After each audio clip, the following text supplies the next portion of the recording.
Cuando uno habla de comercio internacional, habla un poco de la ligazón que hay entre un país y el resto de los países. Pero cuando uno habla de una empresa a nivel de microeconomía, está diciendo cuáles son las relaciones de esta empresa con otras empresas.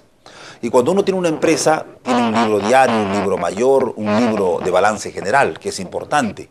Pero a nivel Perú hay un concepto que se maneja de manera universal, la balanza de pagos.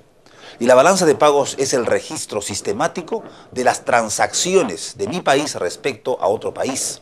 Pero sin embargo, la balanza de pagos tiene dos partes muy importantes, la balanza en cuenta corriente y la balanza de capitales. Todo lo que sea bienes y servicios, balanza en cuenta corriente. Todo lo que sea capitales, inversión extranjera, movimiento de dinero, balanza en cuenta, balance de capitales. Entonces, yo creo que aquí hay dos cosas que tenemos que tomar con mucha cautela para hablar de la balanza de pagos y las reservas internacionales, porque las reservas internacionales son como el patrimonio del país. Hoy día, por ejemplo, nuestro país está llegando a 20.000 millones aproximadamente de dólares en reservas internacionales, un tema muy importante.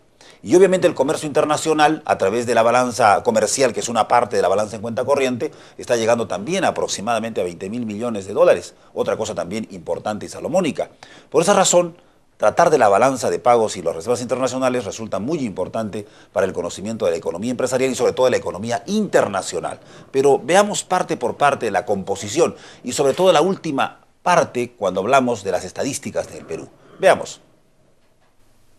La balanza de pagos y las reservas internacionales. Importante porque al final la balanza de pagos es precisamente lo que marca la relación entre un país y los demás países del mundo. En este aspecto vamos a observar varios puntos del marco conceptual. La pregunta es siempre qué es la balanza de pagos. Y hay que también elaborar un método de contabilidad de partida doble, el concepto de residencia, territorio económico, centro de interés económico, la valoración y momento de registro y la unidad de cuenta de conversión. Cuando uno habla, por ejemplo, de la balanza de pagos, que es importante, la cuenta corriente, la balanza en cuenta corriente, la balanza en cuenta de capital y financiera, los activos de reserva, reservas internacionales y los errores y omisiones. La ecuación de la balanza de pagos precisamente relaciona la balanza en cuenta corriente, la cuenta de capital y financiera, los errores y las omisiones, que es igual a la variación de las reservas internacionales, que tiene un concepto realmente patrimonial y de defensa de las divisas de un país. La balanza en cuenta corriente relaciona obviamente bienes, servicios no factoriales, renta de factores y transferencias. Es la balanza en cuenta corriente como parte de la balanza de pagos. La balanza en cuenta de capital y financiera resume los activos, la inversión directa en el exterior, inversión de cartera, préstamos de activos, depósitos y otros. Y los pasivos, la inversión extranjera en el Perú, inversión de portafolio, préstamos externos, depósitos y otros. También hablamos pues del ingreso nacional y del sector externo. Es importante esta cuenta porque la cuenta corriente de la balanza de pagos es igual a la diferencia entre el ahorro y la inversión. La balanza en cuenta corriente es igual al ahorro menos la inversión, donde déficit de la cuenta corriente, ahorro e inversión para mejor entendimiento. La utilidad analítica de la balanza de pagos demuestra de que hay que precisar los niveles de competitividad de un país. Es imprescindible, porque la competitividad marca los niveles de exportación y no de importación, y las exportaciones generan pues resultados positivos en la balanza de pagos que se manifiestan en las reservas internacionales. Por ejemplo, la evolución de flujos de capital, otro aspecto importante, de nuevos capitales que ingresan al país o que salen de nuestro país. La posición financiera del país frente al resto del mundo, obviamente las reservas internacionales netas tienen que tenerse muy en cuenta en este aspecto. La balanza en cuenta corriente, repetimos, incluye bienes, exportaciones e importaciones, servicios no financieros, exportaciones e importaciones, renta de los factores de la producción, ingresos y egresos, y transferencias corrientes, ingresos y egresos, o sea, donaciones por parte del exterior o de la nación.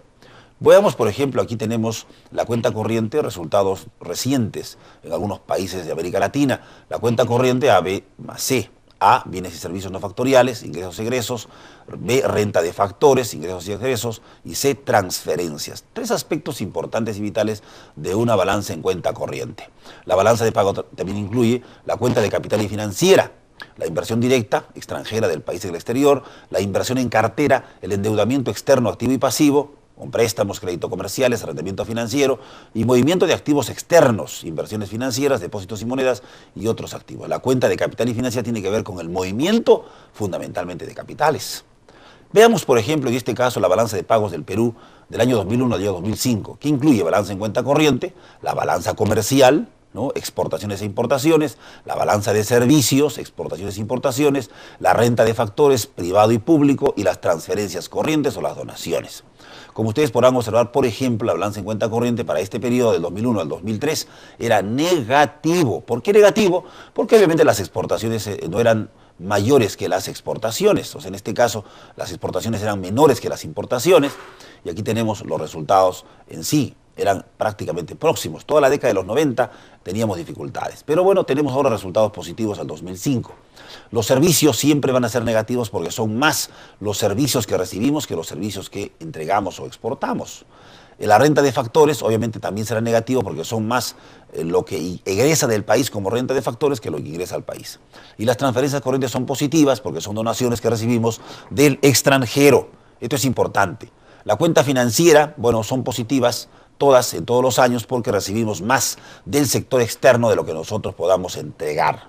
Y así tenemos el flujo de reservas netas del Banco Central de Reserva para el año 2005, errores y omisiones netas. Esta es la balanza comercial en sí del Perú, esta es la balanza en cuenta corriente, esta es la balanza de pagos y obviamente la balanza en cuenta financiera como para ubicarnos en este escenario mundial de nuestras transacciones internacionales, de nuestras transacciones con el mundo externo.